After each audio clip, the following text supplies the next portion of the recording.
반야심경도 금강경과 마찬가지로 인도에서 중국으로, 다시 중국에서 한국으로 넘어오면서 번역이 될 때 원본과 다르게 추가되거나 생략된 부분이 있었습니다. 이 글에서는 중국의 번역본 대신에 인도의 원본 반야심경을 중심으로 재구성했습니다. 팔만대장경의 핵심적인 내용만을 간추려 놓은 경전이 반야심경입니다. 기존의 어려운 한자 용어를 쉬운 용어로 바꿔서 해석을 했으니 부족한 점이 있더라도 양해를 부탁드립니다.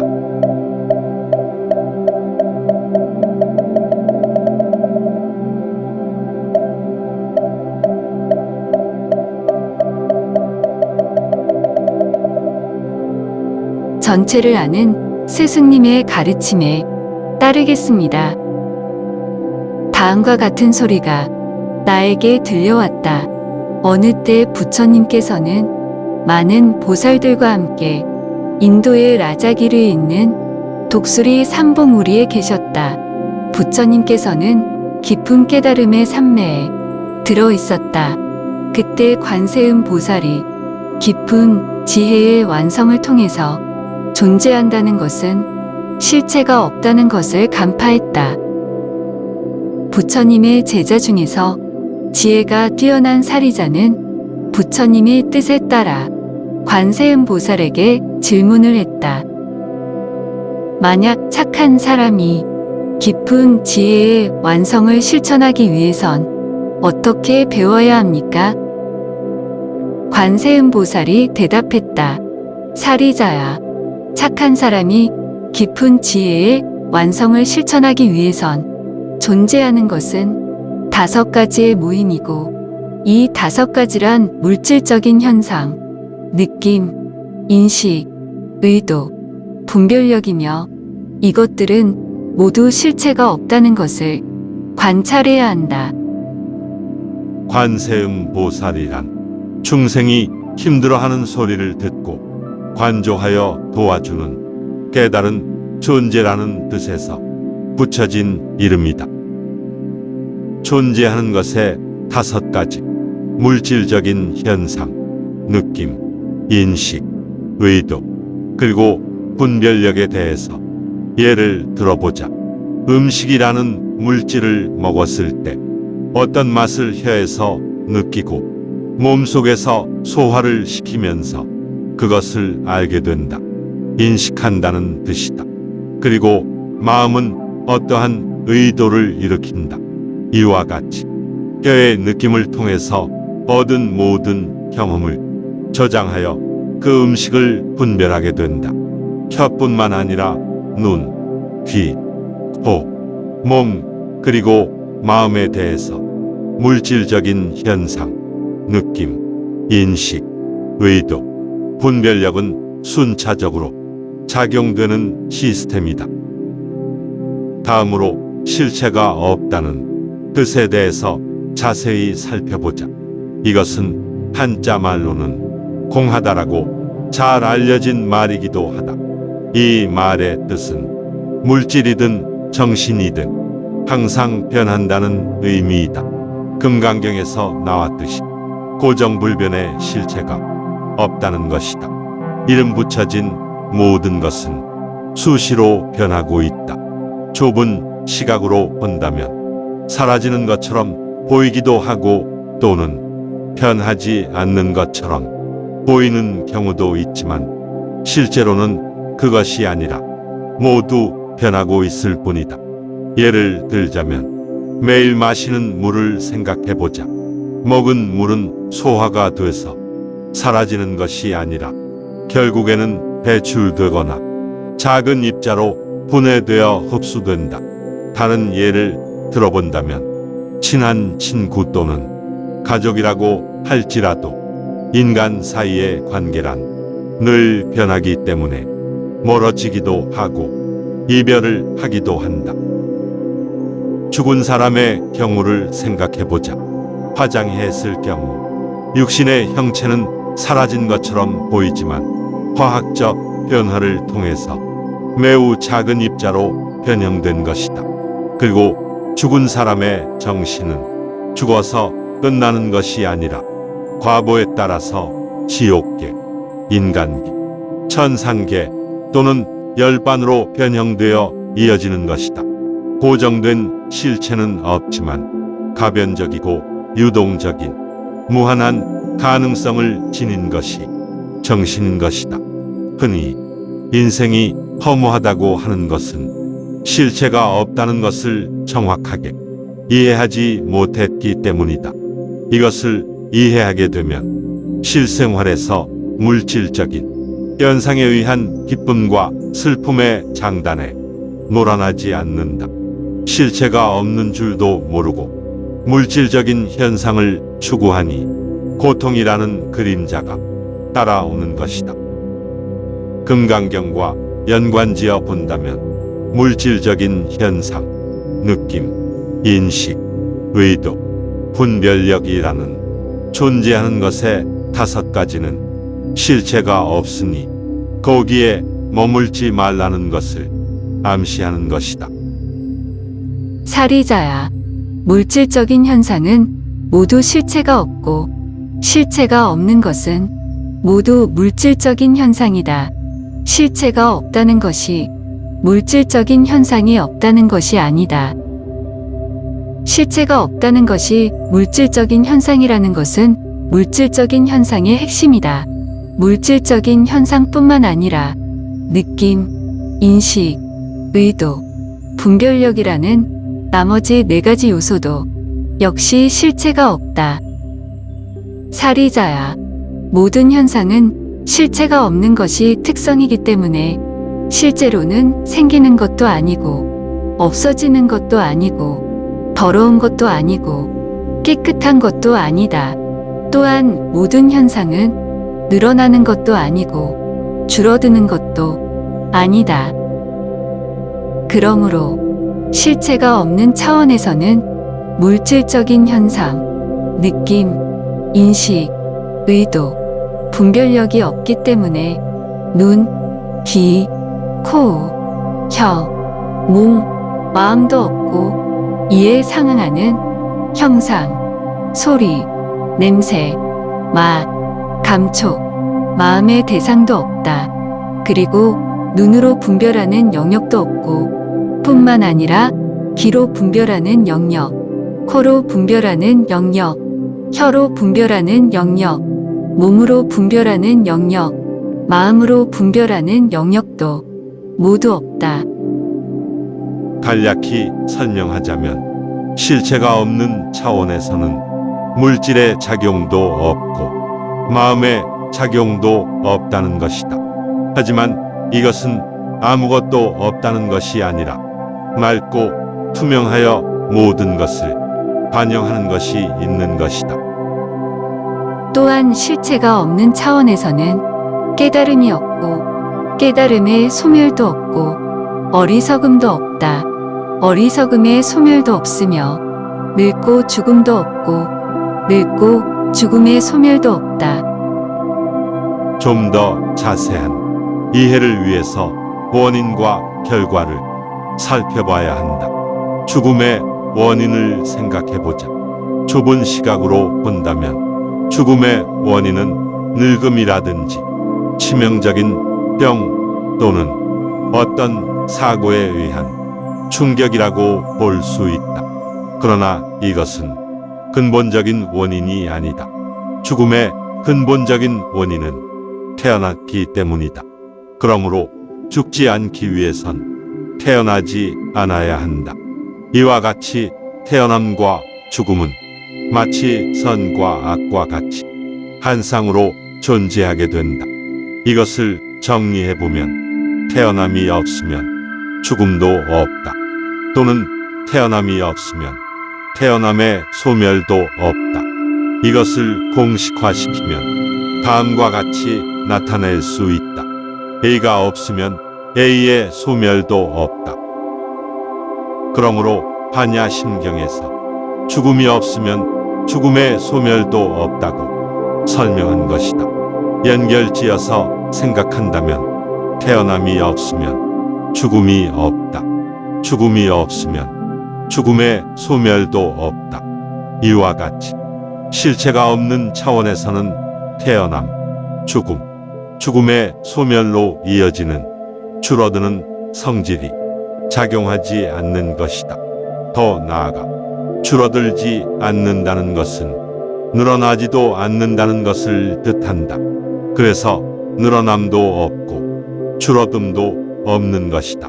비록 사람의 몸을 받아 태어났지만 다른 사람들과 같이 중생의 차원으로 살아갈지 실체가 없는 차원으로 살아갈지 잘 생각해 보시길 바랍니다. 영화 매트릭스는 이러한 상황을 너무도 비슷하게 표현했기 때문에 매트릭스를 편집해서 영상을 만든 것이었습니다. 혹시 못 보신 분들을 위해서 이 장면만 다시 보여드리겠습니다.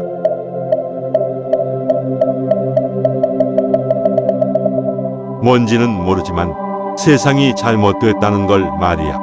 머리가 깨질 것처럼 잔을 미치게 만들지. 그 느낌에 이끌려온 거야. 무슨 말인지 알겠나? 매트릭스요? 그게 뭔지 알고 싶나? 매트릭스는 사방에 있어. 바로 이 방 안에도 있고 창밖을 내다봐도 있고 TV 안에도 있지. 출근할 때도 느껴지고 교회 갈 때도 세금을 낼 때도 진실을 못 보도록 마음의 눈을 가리는 세계란 말이지. 무슨 진실요? 내가 노예란 진실. 너도 다른 사람과 마찬가지로 모든 감각이 마비된 채 감옥에서 태어났지. 내 마음의 감옥.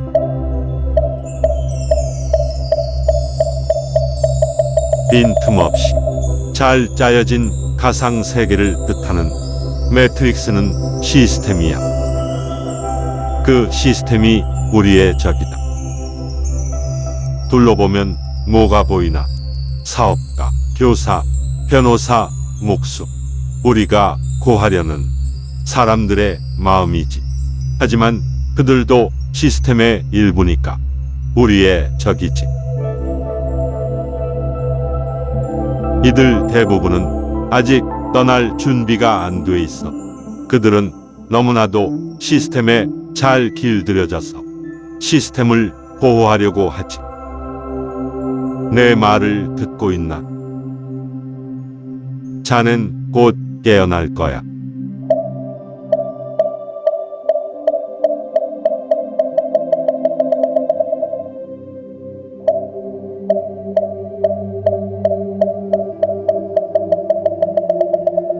실체가 없는 차원에서는 인생은 고통이라는 진리도 없으며 고통의 원인이 집착이라는 진리도 없으며 고통의 소멸에 대한 진리도 없다. 그리고 지혜도 없으며 지혜를 얻음도 없다. 현실 세계 또는 현상이라는 좁은 시각으로만 보게 되면 기쁨과 슬픔, 아름다움과 추함, 쾌락과 고통, 진실과 거짓, 성공과 실패, 이와 같이 양극이 한 쌍을 이루며 균형이 유지된다. 그러나 실체가 없는 차원에서는 드러내려는 성질이 없으므로 기쁨과 슬픔과 같은 양극이 없다. 그러므로 거기에는 고통도 없고 진리도 없고 어둠도 없는 것이다. 그리고 실체가 없는 차원에서는 얻을 것이 없기 때문에 착한 사람은 깊은 지혜의 완성에 의지하여 마음에 걸림이 없다. 마음에 걸림이 없으므로 두려움이 없고 뒤바뀐 헛된 생각을 버리고 궁극의 열반에 이른다. 뒤바뀐 헛된 생각에는 네 가지가 있다. 첫째, 실체가 없는 것을 실체가 없는 것으로 보지 못하는 것이다. 예를 들면 태어남과 죽음이라든지 아름다움과 추함을 다른 것으로 보는 생각이다. 분명 같지는 않지만 실제로는 크게 다르지 않다. 두 번째, 근본적인 괴로움을 해결하지 않고 괴로움 속에서 즐거움만 찾는 것이다. 세 번째, 고정된 실체가 없다는 것을 보지 못하고 고정된 실체 또는 불멸의 자아가 있다고 생각하는 것이다. 네 번째, 깨끗하지 못한 것을 깨끗한 것으로 보는 것이다. 예를 들면 진리의 깨끗함을 보지 못하고 현상의 깨끗함만 보는 경우이다. 과거, 현재, 미래의 모든 부처님들은 깊은 지혜의 완성에 의지하여 안욕따라 삼략삼보리, 즉 최상에 적합한 동등한 깨달음을 이루셨다.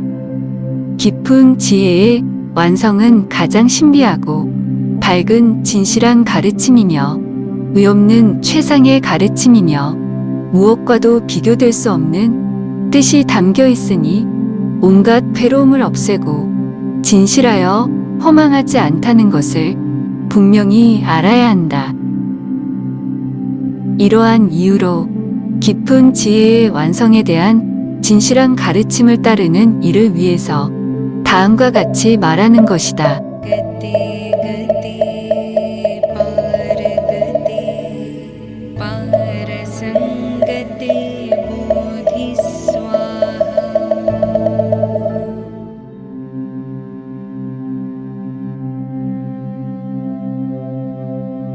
이 말은 산스크리트 발음을 그대로 쓴 것이다.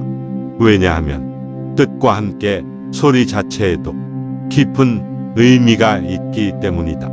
이 말의 뜻은 가는이여 가는이여 열반으로 가는이여 열반으로 완전히 가는이여 깨달음을 이루소서. 사리자야, 깊은 지혜의 완성을 실천할 때 착한 사람이라면 앞에서 말한 바와 같이 배워야 한다. 그때 부처님께서는 삼매에서 나와 관세음 보살에게 감탄하며 다음과 같이 말했다. 그러하다, 그러하다. 훌륭한 그대여, 정말 그러하다. 깊은 지혜의 완성을 실천할 때는 이처럼 행해야 한다. 그대가 설명한 그대로 깨달은 사람들, 존경받는 사람들은 기쁘게 받아들일 것이다.